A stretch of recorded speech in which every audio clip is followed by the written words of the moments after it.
ఏదో అడుగుల చప్పుడు, కానీ మనిషి అడుగుల్లా లేవు. అదో రకమైన సౌండ్. మేము ముగ్గురం ఒక్కసారిగా సైలెంట్గా నిలబడిపోయాం.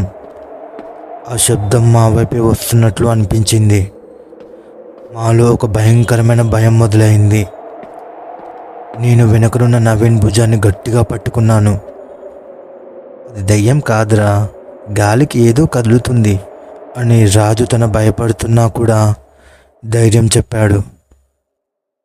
కానీ నేను ఆ మాట నమ్మలేకపోతున్నాను. మాకు ఒక వింత వాసన వచ్చింది.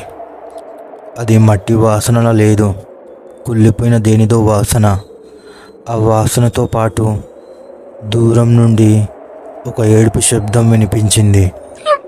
మేము బైక్ని అక్కడే వదిలేసి పరిగెత్తడం మొదలుపెట్టాము. వెనక్కి తిరిగి చూడలేదు.